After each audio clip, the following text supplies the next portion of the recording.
Sathya Sai Speaks, Volume 14, Chapter 36. The Three Aakaashas. Is the universe real? Is it relatively real? This problem has been agitating man since ages in all lands.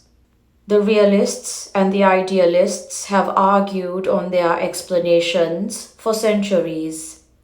The scientists or the realists believe that the universe is a conglomeration of atoms in varying patterns which have assumed manifold forms and names, but this is only partially true. The Vijnanavadinis, the spiritually oriented, point out to the Bhautikvadinis, the materially oriented, that a firm base is essential for all these transformations to happen.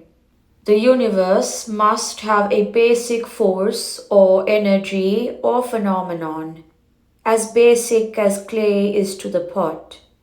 That fundamental principle is, according to them, the Atman, divine spirit.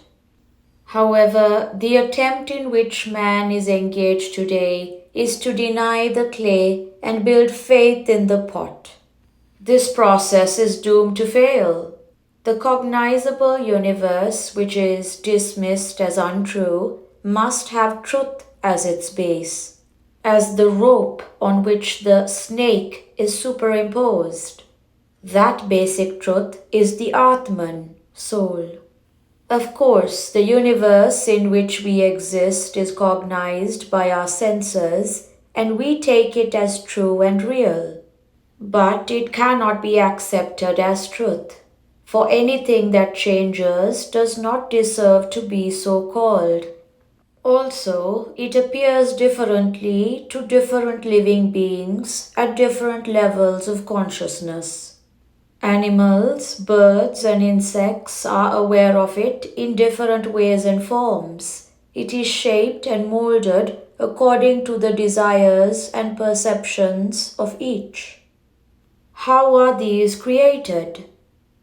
The Atman awakens man's thoughts. The Atman enters the body as the inner motivator and awakens the thoughts and feelings. In the absence of the Atman, the body is inert. In the absence of the body, thoughts do not arise, and in the absence of thought, the universe is not apparent. It is non-existent to the individual. The three are inextricably interdependent. The body, with all the powers of consciousness enclosed in it, the universe and the Atman, either individualized or universally immanent. Both materialism and spiritualism seek the fundamental universal base. One discovers it in matter, the other in the spirit. The Atman, spirit, takes on a form and body to experience and cognize the Jagat, universe. Just as cotton takes on the form of yarn to be cognized and experienced as cloth. The cloth is both the yarn and the cotton. Cotton is the fundamental base, the Atman. It assumes name and form and becomes yarn, the body, and is finally known as cloth, the Jagat, the product of the thoughts emanating from the body. 5 characteristics of the universe. There is another way of understanding and interpreting this process. In the Upanishads and the Vedanta, Vedic philosophy, 5 characteristics of the universe are mentioned. They are Asti, being, Bhati, awareness, Priyam, bliss, Nama, name, and Rupa, form. Of these, the last 2 are temporary and therefore trivial. The first 3 are the 3 facets of the everlasting truth, the Atman. The categories of Sat, Chit, Ananda are also correlated in Vedanta with Bhuta Akasha, Chitta Akasha and Chit Akasha respectively. Akasha is the name for sphere of consciousness. Bhuta Akasha is the outer cosmic consciousness.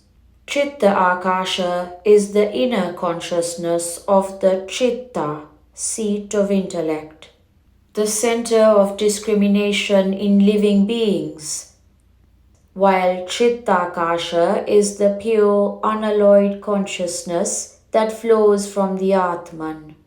The Bhuta Akasha is the vast, limitless space in which the sun and planets are but tiny knots of energy.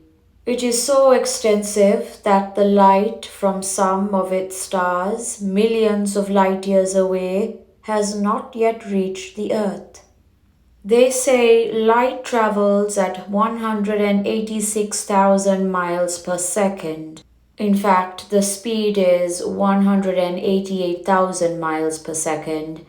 So you can imagine the enormous size of the Bhuta Akasha, which includes all these stars and much more. The Chitta Akasha subsumes such an immeasurable Bhuta Akasha, for the consciousness illumines and becomes aware of all that exists.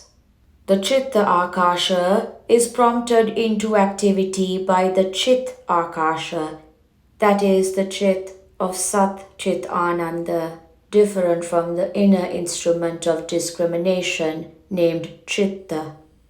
An infinitesimal fraction of the Atman is enough to activate the Chitta so that it can draw into itself the cosmos, the entire objective universe.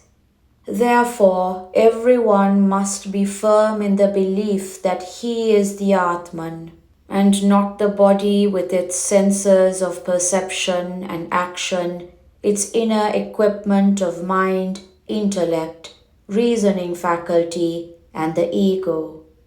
He must know that he undergoes no change, that he cannot die or be destroyed. Being immersed in Bhuta Akasha, man feels it wrong to understand himself as the perishable body with its appurtenances. He often brings up to his memory this truth, that is to say, he is aware of the Sat, his existence that is eternal. Soil, food, man completes the cycle. While the Chitta Akasha is contemplated, he is aware that he is the vehicle of consciousness, the Chit. While he is saturated with the awareness of the Chitta Akasha, the effulgence of the Atman, he is the embodiment of Ananda, the third facet of the Atman. When the consciousness is turned towards the ultimate state of Atma, Ananda, soul bliss is attained.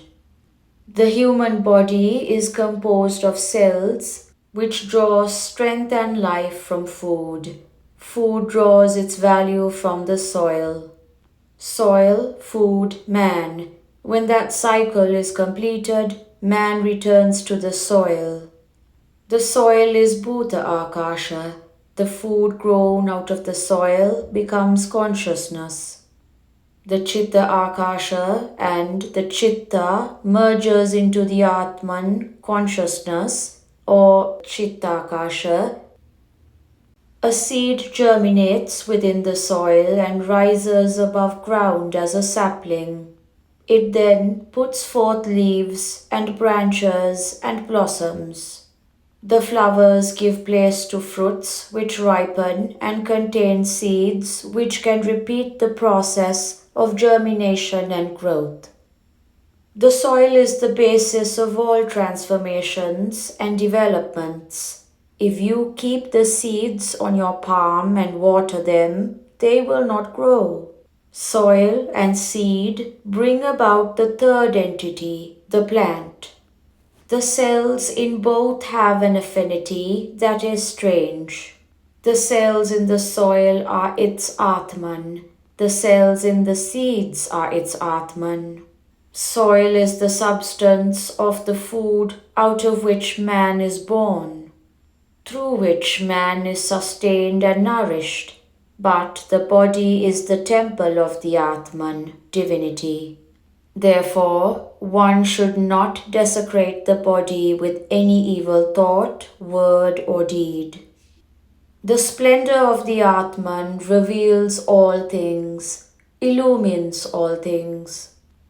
The Atman, however, is self-revealing, self-illumining. It shines everywhere in all things. In spite of any number of changes, the individual persists within the child, which unfolds into the boy, the youth, and the middle-aged man. Old age is ever dormant. So too, it is the Chitta Akasha which unfolds into the Chitta Akasha and finally into Bhuta Akasha, the objective universe. For example, when someone photographs me, I appear as a very small Sai Baba in the negative, but we can enlarge it to the size we desire to have. The Sai Baba in the big photo and the Sai Baba in the small one are the same. Can you assert that this 5'3" body alone is Sai Baba? And that the figure in that tiny picture is not? The Anu, lightest, and the Gana, heaviest, are both true. They are the same but looked at from different angles. Therefore, O embodiments of Prema, turn your vision from the outer universe into the inner glow, the Atmic splendor which you really are. Prashanti Nilayam, September 28, 1979.